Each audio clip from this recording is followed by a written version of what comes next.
Okay, we are live. Let's just do a quick check. All right, so welcome everyone. This is a rehearsal for the presentation I'm about to deliver, and I thought that it would be good to just record the rehearsal, process my thoughts, and then not let this time sort of go to waste. This is a very special training that I wanted to deliver for a while. The biggest problem, if you're a founder, if I've got an idea, or even if you've raised some money, if you got a team, is that your calendar is just empty. There's no one waiting to hear from you. There's no one waiting to meet with you, and basically your entire progress is dependent on you being able to meet with your audience, with your target audience. If you can't do it, you just don't have a business, and this is such a big problem for founders because they just usually you've never done this. You've never done this. If you're a founder, you're probably coming from other tech or some other job where meetings sort of being arranged for you, or you didn't have to meet clients, you didn't have to meet prospects, or when you were meeting prospects, it was because it was easy. Maybe you had some friends and family, maybe you had some luck in raising money, but generating meetings in your calendar is always the biggest hurdle. It's always the thing that just slows everything down. Because think about it, if you could meet 100 prospects this week from your target audience, just think how much business you would generate, right? So the bottleneck is how do you meet as many people as fast as possible? And that's the problem I'm going to try and solve for you right now, combining everything that I know. So this is the founder's guide to landing B2B meetings, even if you have no audience, no money, no team, or even no product. I'm going to show you everything that I've learned, that I've implemented. Yeah, let's get started. So, firstly, what qualifies me to talk about this and to be communicating this is sort of rough conclusions. My name is Asaf Katz. I've set up three companies, and then as a consultant, I've worked with over 80 founders. Combined, have raised over $300 million. We've generated thousands of meetings for them through my consultancy and through my agency. I've been consulting for 5 years to founders. Two of my own companies, we've grown from zero to over $10 million in revenue, and I've built multiple sales teams. The biggest was over 90 people, but even sales teams of 15, 20 people, we were able to do a lot of damage with it. So I'm just going to combine everything that I've learned. And I've worked over B2B mostly, but my businesses were B2C, medical space, B2C, education space. And the B2B was cross manufacturing, cyber, AI, DevOps, you name it. Probably, if you're watching this, I've probably done something in your industry. So, what's my promise for this presentation is that by the end of this, you would know, you would understand why you're not getting enough meetings, depending on what you're trying, what kind of meetings you should be expecting, you should be targeting, depending on where you're at in your journey, whether you have a product, you have an audience, you have some social proof. I'm going to talk about that and how to go from whatever it is, wherever it is you are right now, to where you need to go so that you can actually make sales. How do you choose which campaign to run, depending on the size of your team, what you have to offer, etc. I'm going to talk about tools. Tools change all the time. I'm going to give you sort of the main tools that you could be using, so that you don't have to hire anyone like me, or really anyone. It's really easy to set up things today, and then when things happen, what to fix, if depending on the replies, the bookings, if you're able to jump on a call but sales don't happen. I'm going to help you to fix all of that. So this is for you if you're not getting enough conversations, your calendar is empty, or your outreach feels like it's just not working, feels impossible, it feels like it's just screaming into void. If LinkedIn feels cringe, well, because it is, it's a terrible platform, but unfortunately, that's where your prospects are probably at. If marketing feels like it's a ton of different things, geo, AGO, SEO, ads, all that feels a bit messy, this is for you. And if everyone says that SDRs and outreach is dead, then of course that can help you. But also you don't want to now invest a lot of money in ads. Then I'm going to show you how to overcome all that. All right. So let's start with the mindset and biggest mistakes. And I promise this will not be long because I really want to get into the nitty gritty of things. Let's take a quick pause because I want to see what's happening in the chat. All right.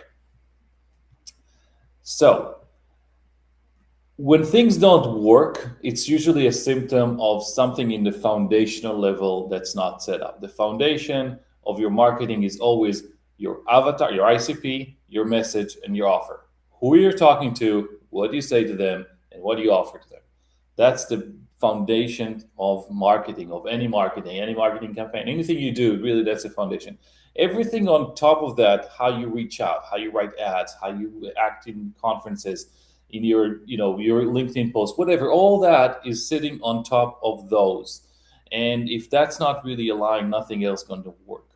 And there's a tendency to think that if something doesn't work, it's usually because we're not sending enough emails, we're not sending enough LinkedIn messages, but we need more accounts, we need more automation, GTM engineering. That's I'll tell what I think about that later. Maybe other domains, maybe they got burned, maybe we need more SDRs. But really what's broken is the marketing foundation. Who you talk to, what are you telling them, and what are you offering them? And we're going to align all of that. There's concepts of timing and choosing the campaign type. I'll give you an example. Every company I come and speak to, I ask them about their sales cycle, and they usually tell me something like around, it's anywhere between 2 to 7 months. It's 3 to 9 months. And I ask, how do you count it? And they say, well, we count it from the moment they either became a lead or booked a demo until they close. That's sort of the average. The problem with that is that this is the sales cycle. This is how long it takes you to sell. This is not the buying cycle. The buying cycle starts way earlier. This is where they're even thinking about doing something. There's internal conversations, there's conversations with peers, there's research, there's a consideration of should we build a solution, should we buy a solution, should we hire someone, should we train someone? There's a lot of conversations that are happening around that, and timing is really important. And understanding that when you're talking to people, the sales cycle is really just the last mile of their entire journey. And if your message doesn't fit what they're thinking right now, you're just going to fall on deaf ears because you're trying to sell something. You're probably selling a software. A software is something they're going to go to after they've exhausted all other solutions, right? Before you get someone to buy something, you're like, hey, can't you just figure out how to do it? Can you find a workaround? Maybe there's a manual process. Maybe, Linda from accounting can do it. Whatever. You try to find a solution before you're going to go and buy something. So whatever it is that you're going to be asking people has to match where they are in their mind. All right. So I'm going to also share with you where things failed.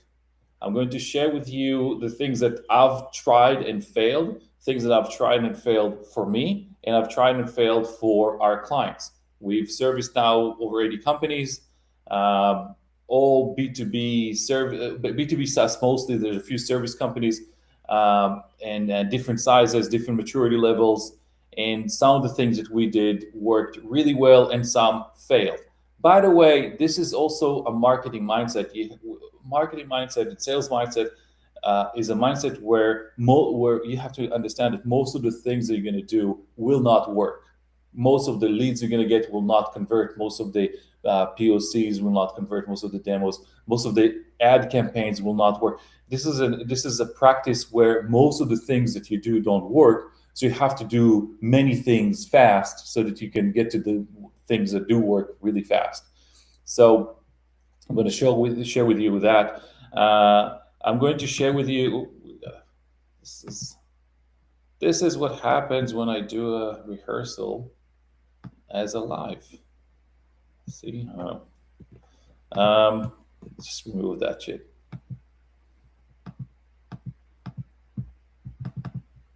For some reason, it's not. All right. That's it. You did. All right. So in some cases, we had companies that looked good, but we couldn't even get a single meeting for them. And I'll show you why. It took us a really long time to figure it out. Um, I'll share with you those failures as well. And I think the fundamental thing to understand is that outreach is the cheapest way for you to get meetings and to get some business in, but it also has a lot of other flaws. It works as sort of a silo. It's disconnected from everything else that you might be doing. It's a good thing because you can say, oh, well, maybe my website is saying this. Maybe I can say something else in my outreach and see how that works. That's all fine, but you have to understand an outreach will only expose the symptoms of your strategy's strength, right? The outreach will only expose the symptoms of your marketing strength. All right. So the core thesis that we have is that you don't fix a meeting problem by blindly sending more messages. That's not going to do it. You do it by understanding what kind of meetings you have earned the right to ask for, then matching the campaign, list, message, offer, channel, and tools to that reality. Let's do it. Start. So,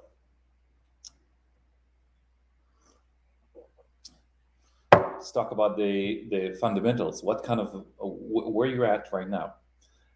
When I look at a company, I'm trying to understand three main things. I'm trying to understand where they are in the marketing stage, the strength of their offer, and how much execution power they have. So let's put this in your meeting readiness map. Let's talk about product.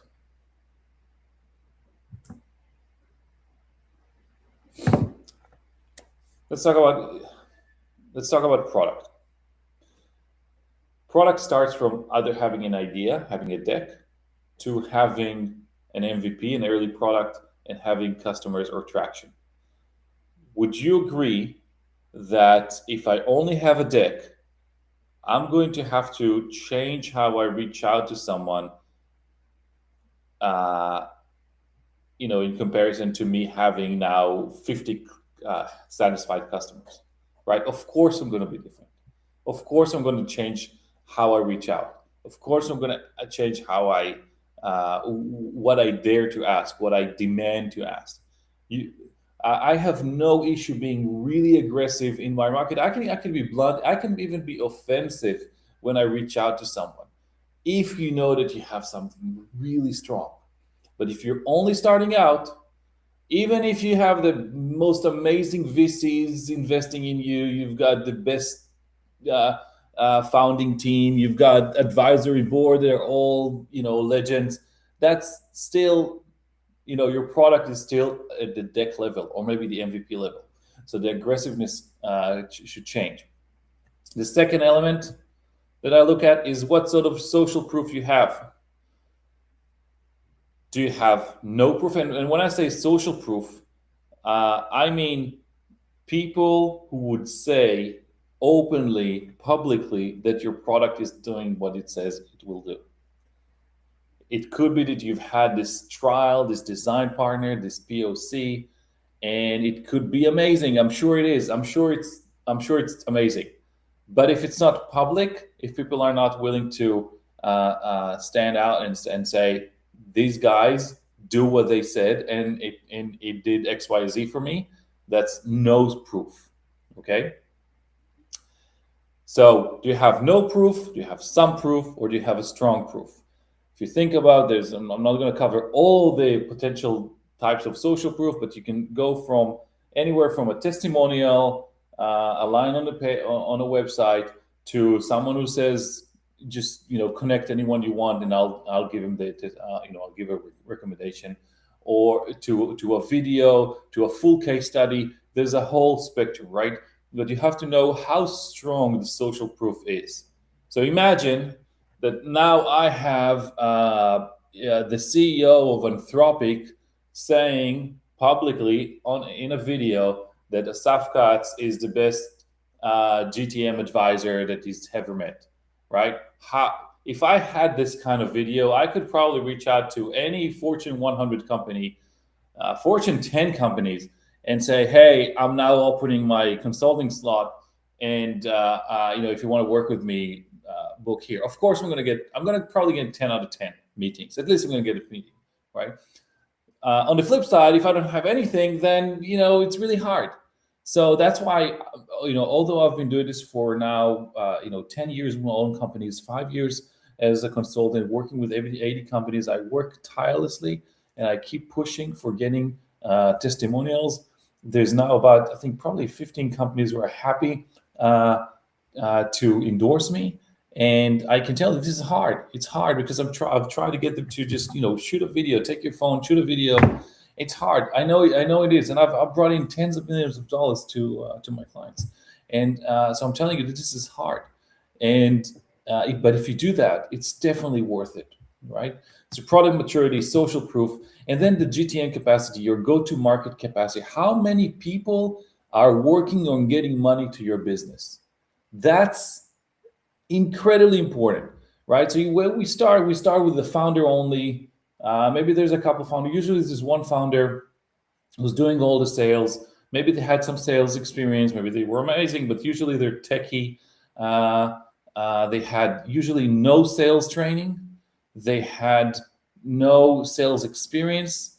They believe that whatever it is that's coming out of their mouth is really important because they don't understand sales.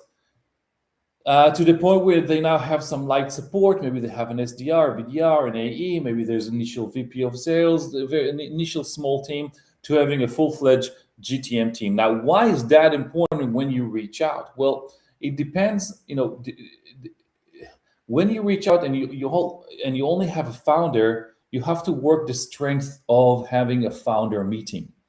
And there's leverages, there's things that you can be using if you're only reaching out as a founder.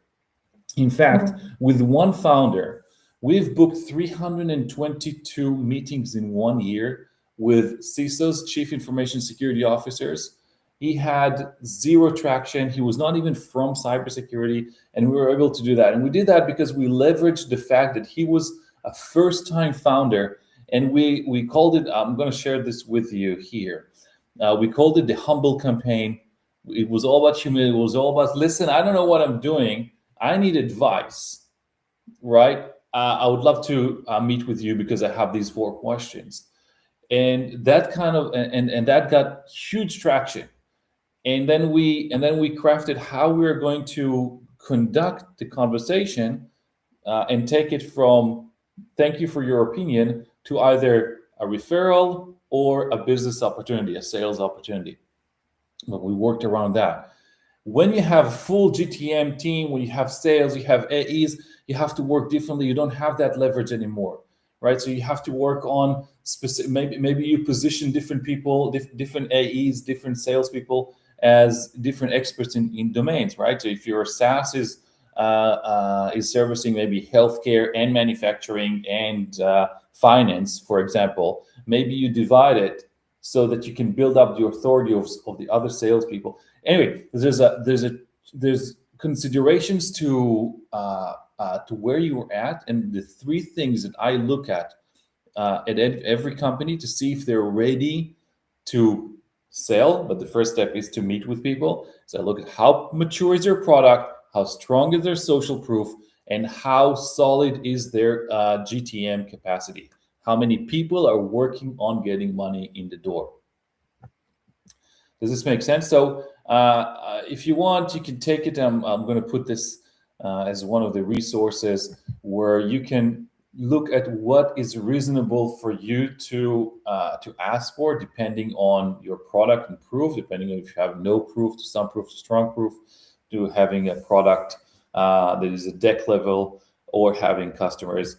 And these are the things that you can actually ask for. Let's go over this very quickly, because I think that's something that probably people don't really understand. You kind of think of, I either have a sales call or I don't have a sales call. But in my mind, every call is a sales call. I just might not sell to you right now, but it is a sales call. I'm getting information, and I'm going to try and sell. And if I see that it doesn't work, I'm going to try and get a referral. Because if you won't even refer me to someone else, I've done a really bad job. And then I want to know why you won't refer to me. If you won't even refer me to someone else, it's that's a very bad sign. Maybe this call just didn't work out well. Maybe I'm in the wrong business. All right. So let's talk about this. Let's say you have no proof and you only have a deck. That's a situation that most founders are in, either pre-seed, post-seed. Maybe you've started working on something. You definitely don't have any proof because you don't have a product. A proof of what, really? Well, here you can actually get some proof. There's a proof of what you've done in the past. Maybe you've solved a very big problem in the past.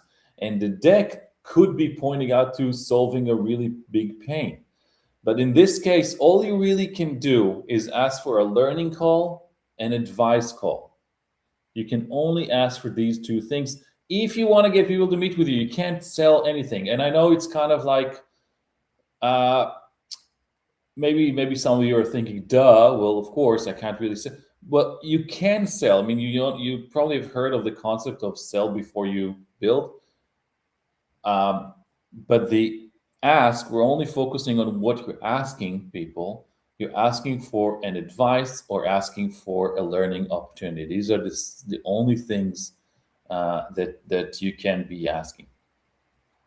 And let's take the point where you have a strong proof, right? But you only have deck, right? That's very rare, by the way. That's probably, that's the sort of things that, if you're a second, third time founder, you've got investor network.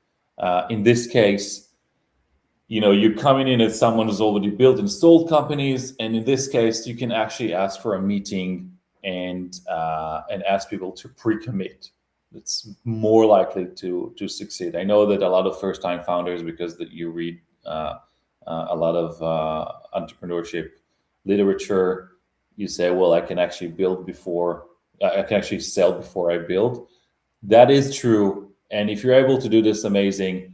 I have never met anyone who've done this. I've met people who have gathered, 5, 6, 7 CTOs, CISOs who said they will strongly consider, but no one's actually pre-bought. No one's actually funded the project. So, let's get this out of the way. Now, let's say that you do have an MVP. You have some product. Then in this situation, but you still have no proof, right? So a lot of companies are going to be in this bracket. Then this is where you create conversations around understanding the problems better, understanding the validations, or getting a validation better. When talk about problems, that's super interesting, because at this stage you've created something that solves a problem the way you describe it, right? This is a really good opportunity to say, well, look, we know that we've solved this problem, or at least an angle of this problem. We want to show you how we've solved this and understand how this applies to your life. And then what you want to understand is not how they would use the product, because this is a product interviews. You don't want them to give you UX advice. That's the chief product. This is product people's problem. We're here to make money. We want them to tell us about their day-to-day and how they would integrate a solution like this in their day-to-day, in their team. Would they train someone? Would they do it themselves? Would they bring to another department? How would they use it? How would our product meet their day-to-day, right? A lot of the mistakes that are happening is that there's a really interesting, everyone's happy to give UX advice. So they would give you an advice and say, oh, it'd be great if you had this feature that does this, if you also showed that, if you had a dashboard that captures. That's fine, because that's a comfortable place for people to be in. But you want to be in the less comfortable place of saying, okay, what would it take for you to get your wallet out and buy it? What would it take for you to set me up as a vendor in your system and start a paid trial with us, right? That's the type of conversations that you want to have. But the ask is talking about problems and validations. And then when you have customers and traction, then you want to adjust. You want to use the if you still have no proof, yeah. So you have for some customers, you have traction, then but you still have no visible proof. Then what you would want, obviously, you want to work with your customers on getting that proof, but you want to show off the proof that you have, because that you can share, which you can do on one-on-one. Say, hey, we've actually just worked with another financial institute, and I want to show you how we've solved their XYZ problem.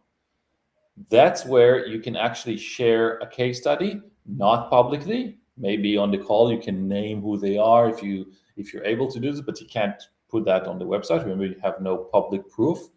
And then you can say, look, we're actually building a logo page for the financial industry, and we're reaching out because I think that you guys can be the next logo. So you set the expectation in the call that that you want them to give you their logo, which will be stronger than just paying you money. If you can, depending on where you are, you can probably charge. But money is not the issue. What you want is their logo. What they want is to solve the problem and impact on the solution. And that is a really good way of getting meetings if you have no social proof, but you do have some customers. All right, let's talk about some where probably most of the market is at, where you have some proof, and depending on the level of your product maturity. All right, let's say that you have some proof and your product is early stage. Then in this case, what you'd want to get is what you want to ask for are pilot conversations and design partners. Again, this is MVP stage. Our product is not yet general access level. It's not GA. In this case, you're talking about design partners, and when you reach out to people for design partnerships, then you want to tap into the fact, and you want to find places where they are dissatisfied from other products in the market, right? It's the easiest way to get someone to become a design partner.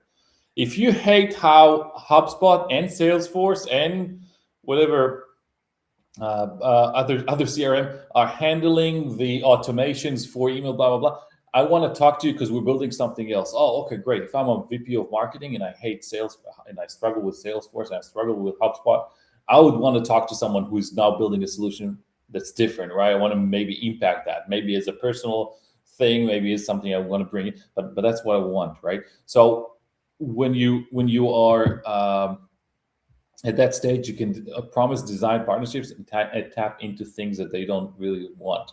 But if you have some proof and you already have customers and traction, you have a good product, right? That's where you can actually say, you can actually use the proof and say, we've done X for companies like yours. I want to see if you're a fit for our next. I'll do this again. We've done X for this kind of customers, and I think that this might help you as well. I want to talk to you more about your unique situation, because you have some customers and you have some proof. And let's take this now to the very end of this. And as I said, this will be available if you want. You can actually take a screenshot of this. But let's say you have customers and you have very, very strong proof. That's where you can get really, really aggressive.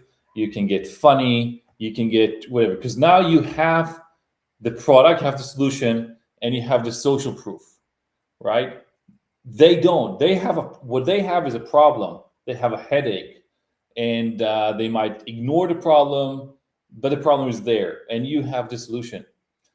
That's where you can do a bunch of things that which I will talk about the specific campaigns.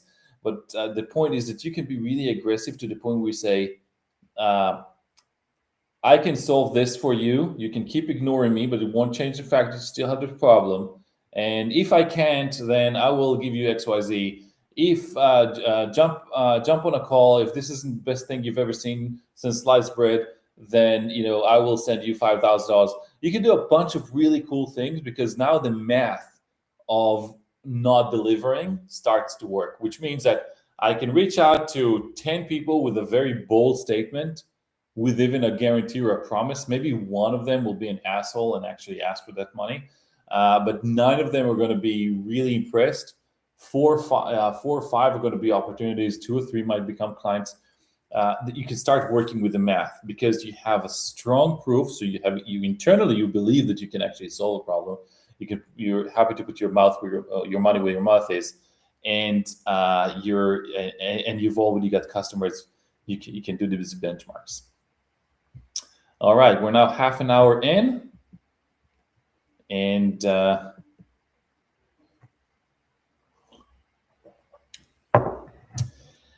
let me just preface by saying that it doesn't matter how you start the call. Depending on how skilled you are in sales, you can direct the call to where you want this to end. So even if you ask for an advice, you can still end in a sale. Even if you ask for design partnership, you can end with sales, with a 3-year contract, with referrals. It doesn't matter. When I said at the beginning, when I looked at what was that? When I looked at the GTM capacity, I wanted to understand if it's a founder only or GTM team. I wanted to understand if I have a founder who's skilled at sales, that I can teach them a script that will convert any call into an opportunity. The problem with founders who don't have any sales experience is that they don't know how to follow a script. They don't believe in a script. They don't understand the fact that a script gives you an advantage because on the call, because this is what's a sales call? A sales call is really a call that one side have conducted hundreds or even thousands of times, and the other party is doing it for the very first time. So you have a massive advantage. And founder-only teams struggle with following a script because the founder thinks usually that they can just wing it, and it doesn't work for most founders. Maybe you are a founder that it does work for you, but if you follow a script, it's going to be better. But there is a script that's able to take you from wherever you are to wherever you need to a point where you sell to them. All right.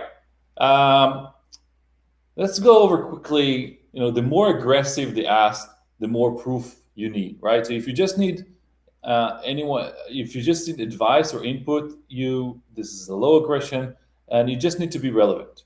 You just need to say, hey, let's say you're even just exploring market research, right? And I want to build a solution in the HR space, and because I think that employee offboarding is a really big problem. I'm not from this space. I can reach out to VPs of HR and say, hey, my name is Asaf. I'm a founder. I'm now looking at an opportunity to improve employee offboarding, and I wanted to talk to you to see if that's something that if there's a challenge that you're experiencing, and get your thoughts over it.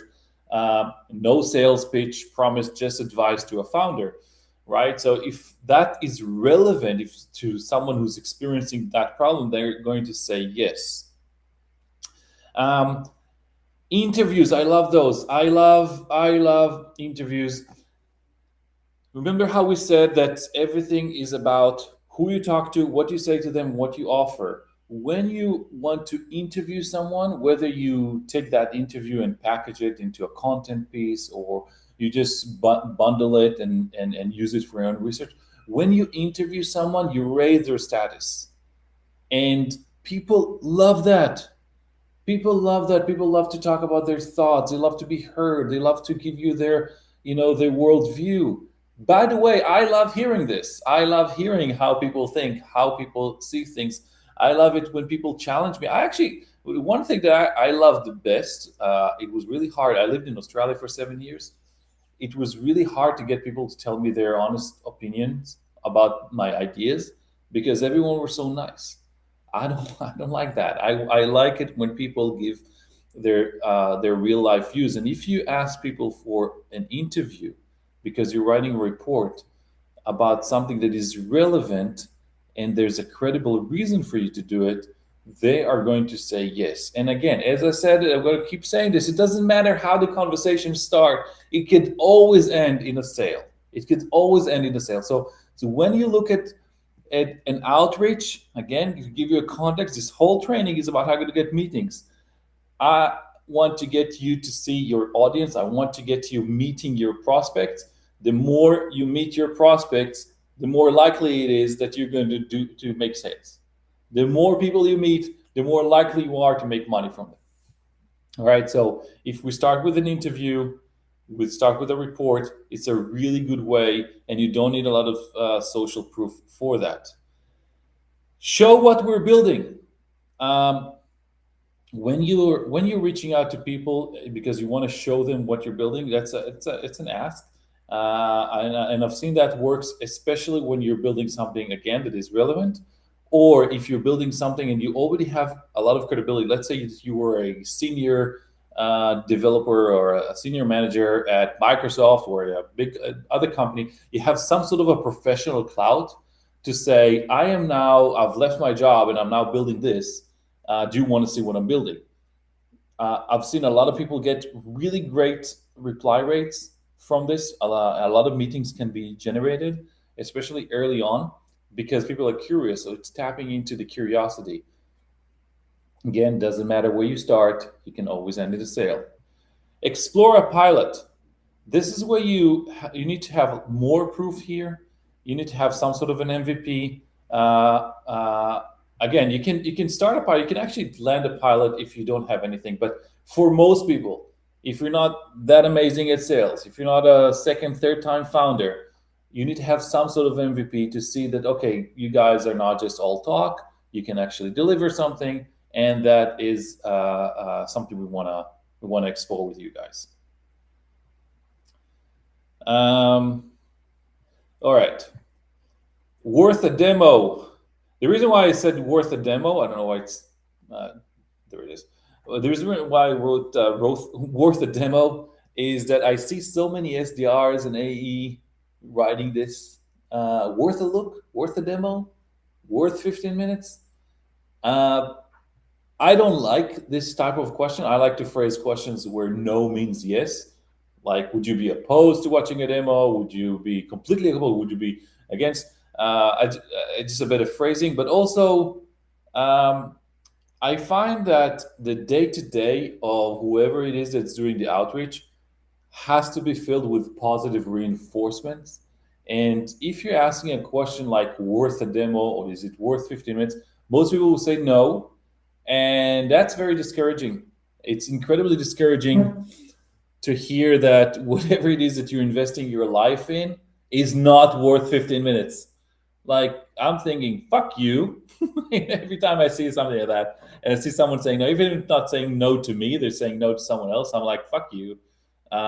Who says that? But a lot of people do. They probably don't mean that, but they do say that, and it can be really hurtful and can be really diminishing and really really take the wind out of the sails of whoever is running the outreach. If you're a founder, first time founder, this will crush you. I'm telling you, this will crush you. If you have 50, 100, 200 people saying that no, whatever it is you just described is not worth 15 minutes of my time, it will crush you. It hurts. It hurts so bad. It hurts so bad. I'm now 42. I'm much more connected to my manhood and vulnerability. I'm connected to my feelings in a way that I wasn't in the past. So I could tell you that I'm now thinking about things that I've experienced 10 years ago. That was I was mad, but that was really hurtful. So anyway, asking for a demo is aggressive. That is aggressive. I'm not saying don't be aggressive. I'm saying just know that it is aggressive. Of all the things that you can be proposing, that's aggressive. And you can do that if you have a proof, a use case, and some sort of a reason why. I called it a trigger, but some sort of a reason why they need to see this right now. There's a lot of people. There's a lot of things that they could be seeing right now. But why? I'll give an example. Um, let's take the offboarding example. I just thought of it. Hope it's baked enough. So, say I reach out to the VP of HR and I want them to see a demo of the new tool that I have for employee offboarding. You can say, "Hey, John, we've created a tool for employee offboarding, which helps especially in cases where, in financial services, we've just done this for JP Morgan and for whatever. And I'm reaching out now because I saw that there were some layoffs announced at XYZ company, right? So there's a use case of what I'm doing, there's a proof that I can do it, and there's a reason why I'm reaching out right now. And I'm going to just give you a caveat. I'm shooting this at May 2026, and there's a lot of tools for social listening and buying signals and all that. I don't think that today you can automate this sort of thing reliably yet. It all feels like AI slop. It feels so. What works really well is personalized and manual work. And the highest level of aggressiveness is asking someone to replace their current solution.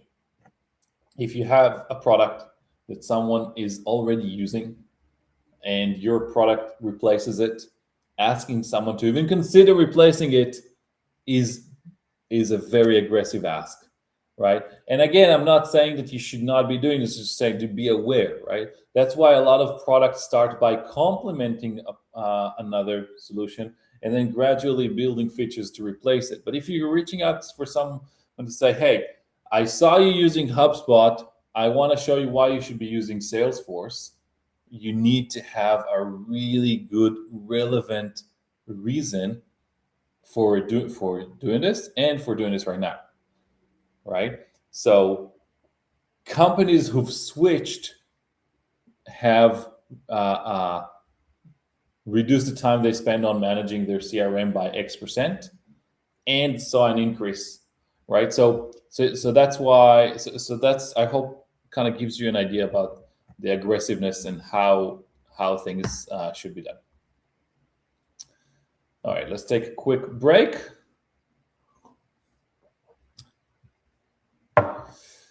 All right, we talked about the GTM capacity and how it changes, and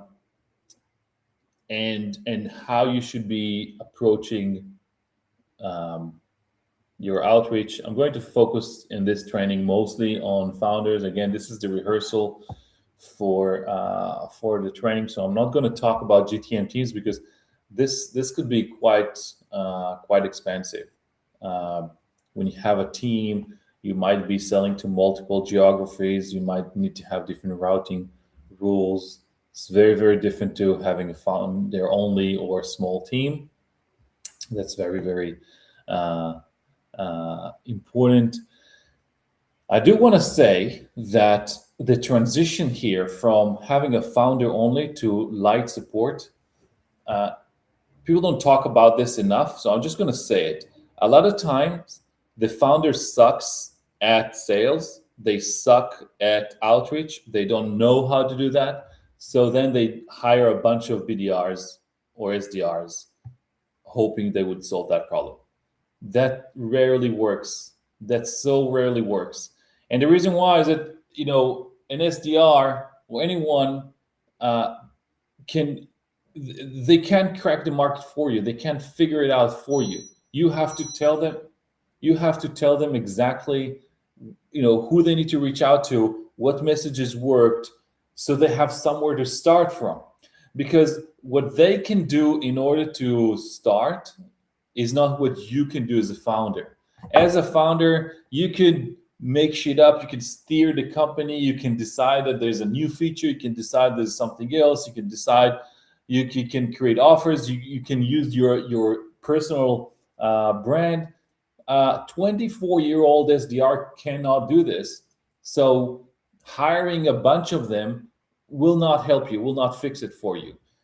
So I think that's probably the biggest source of frustration, comes from a founder who couldn't figure out sales, hiring a sales team, hoping they would figure out sales for them.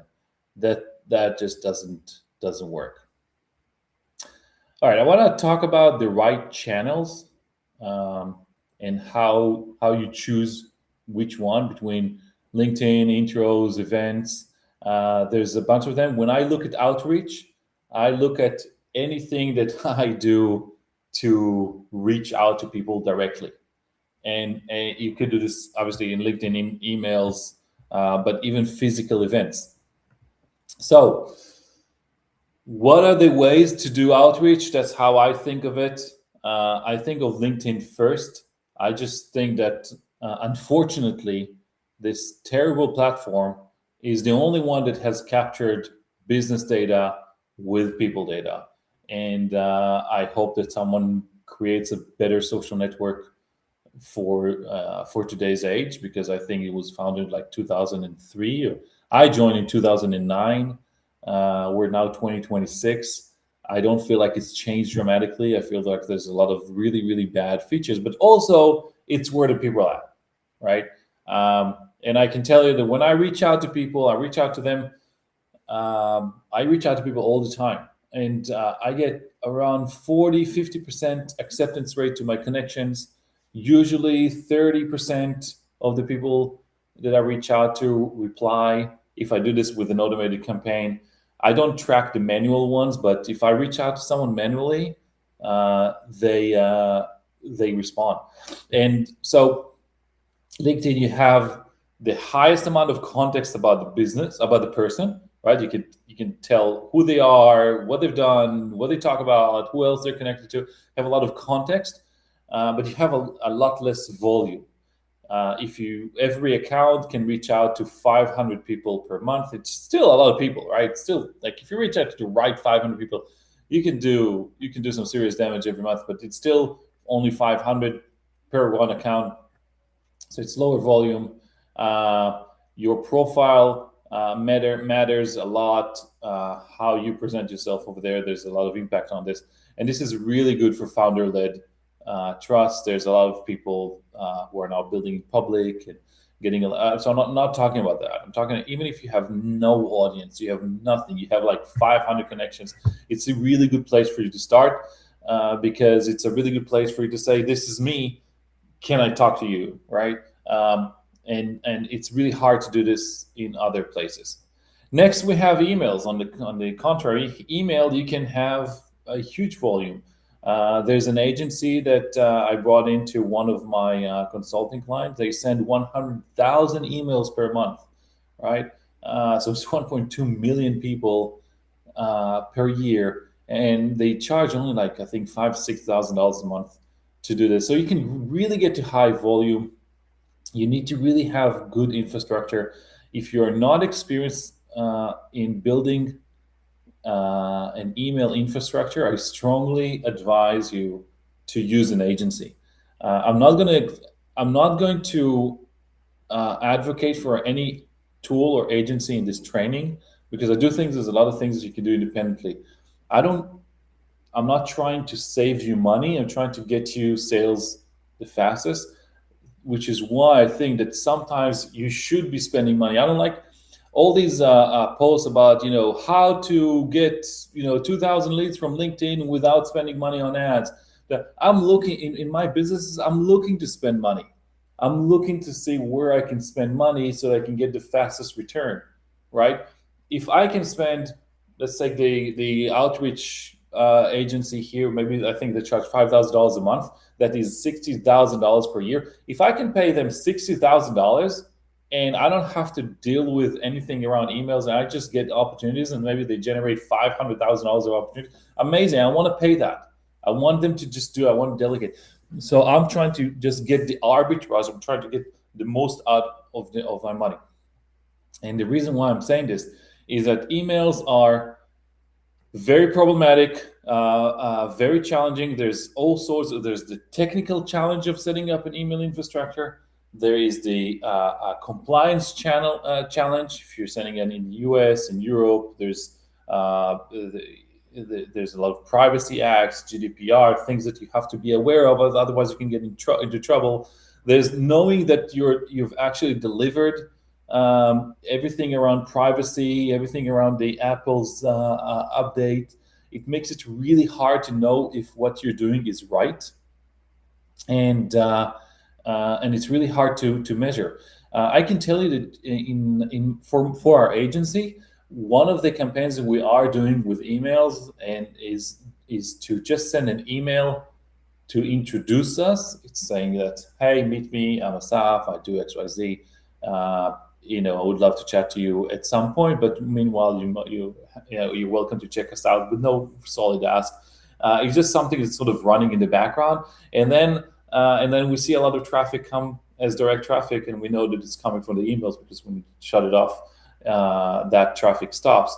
And then what happens is that people reach out to me on LinkedIn, says, "Hey, I saw your email, and I want to say hello." All right, so this is email. LinkedIn, low volume, a lot more context. Email, high volume, high technical challenge. Use an agency if you can. LinkedIn, you can just do everything on your own. And then you have warm intros. I think this is the least leveraged channel for outreach. That's where if you've raised money, then you know this. You have investors introducing you to prospects, but you've got, if you look at your phone, I'm sure that right now in your phone you've got probably anywhere between 300 to 500 potential people that you can just ask whether they are in the space or they know someone in the space. That's just texting people saying, hey, this is what I'm doing, I would love an intro. I'm trying to meet as many people as possible, as fast as possible. Who do you think in your network I can speak to? Right? And you'll be surprised.